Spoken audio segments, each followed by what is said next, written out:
We all have been told things generationally, things that are not true about ourselves, and we've allowed these words to affect our subconscious, to infiltrate us.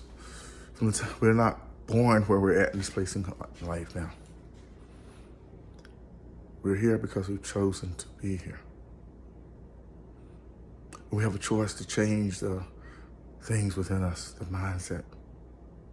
It's a day-to-day choice, moment-to-moment choice, actually. The hardest thing about it, though, is we have to be willing to address those subconscious thoughts, those subconscious leanings that may drive us to alcohol, cigarettes, sex, entertainment, claiming we own some sports team by calling out, "This is my team."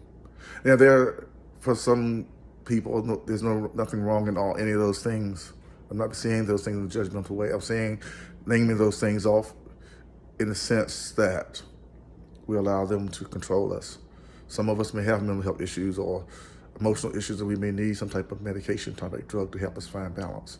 Some of us take that day-to-day drink to calm and relax us. Even the ancient word says wine is good for the stomach, healing. The thing is, doing those things in moderation and not using them as tools to block out our minds. Sex, wow, some of us love sex. I love sex. It's an awesome thing. It's a gift, I think, from divine. So there's nothing, I'm not saying those things are wrong. I'm saying that those things must never allow to be allowed to be the thing through which we filter our life. They should be the filters or the blockers out of the light, the blockers out of the things we could be, the person we could be, the person we may really want to be. You see, we are as we eat, we are as we feed ourselves. Yes, subconsciously we have been told so much, but I challenge you to go beyond what you've been told. Whatever it is, if you're battling some type of weight issue, if you're battling some type of personal battle, whatever it is you may be fighting or have to fight to become the person you know you can be, fight it. Discover it.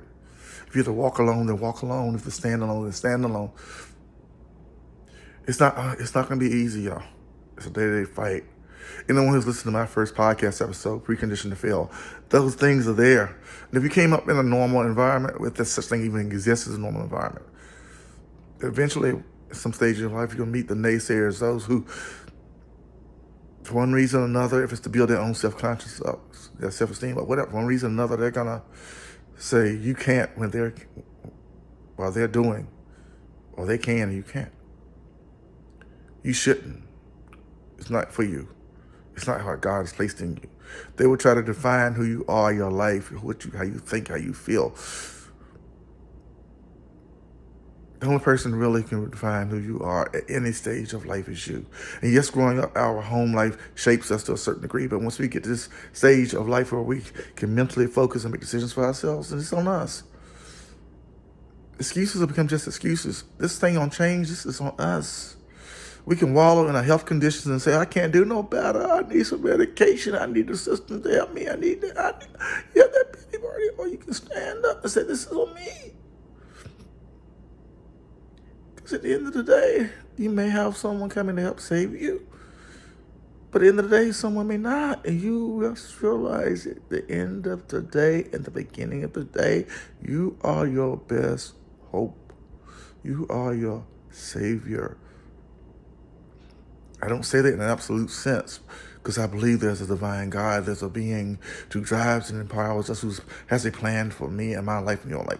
This is my personal belief. He's equipped me with the brain, the heart, the spirit, the mind to say, yes, I have the saving tools to do what needs to be done. And with faith, I can move beyond that. He's given me the things I need to fly like an eagle, to soar high, to achieve. He's giving it to each and every one of us, regardless of our physical, mental, and emotional capacity. We have these things to do within us. The same as we have the ability to make excuses because of our environment, the things that come upon us. We have the ability to walk away from those who choose to hold us back. We have these things within us. We are so much more, as I said in the video yesterday. I challenge you to choose to become that more. I challenge you to tap into yourself. I challenge you when the going is tough. I challenge you when you're in a workplace and people are settling for a job and complaining about I can get a better paycheck, or they're chasing paper, as some say. I challenge you to accept that this thing called life is not about what you see, it's about what you do, and you can do so much more. You can see so much more. I challenge you. I am not where I want to be, but I'm not going back to where I was, because I'm not who I was when I was back there. Neither are you. I challenge you to refuse to go and live in a place that's gone, in your head, in your heart, in your mind, in your spirit. I challenge you to no longer live there. Go and visit if you have to get the fire, fuel for the fire to move forward. Because sometimes we have to go back to that wood pile back in the days, old days, and get some new kindlings, some new burns, something to burn to get us going. Go back and visit if you have to, but don't live there. The world, we're connected through the internet. Okay, we're connected face to face. Words of encouragement are out there. People who want to work with you and be your partner, build you up, encourage you. Friendships are out there. We're no longer isolated unless we choose to be. We're no longer those voices that we have heard. We're no longer those things that have told us who we are. We are here. We are standing. We are now. Today is your day. Make today your beginning. Tomorrow, if you see it and bless with them, then make that day your new beginning each and every day. But as someone said, who will be your hero in 10 years? When you get to 10 years and you look back, they come visit you and say, well, who's you met your hero now? I said, no, I'll be my hero in the next 10 years. Keep moving forward. Become hungrier, as I said, and I love this quote. Become hungrier than that wolf on the hill. Be willing to climb that mountain, to stand and do what you have to do. We have this thing called life, and with a choice about how we live it. I challenge you to live it fully.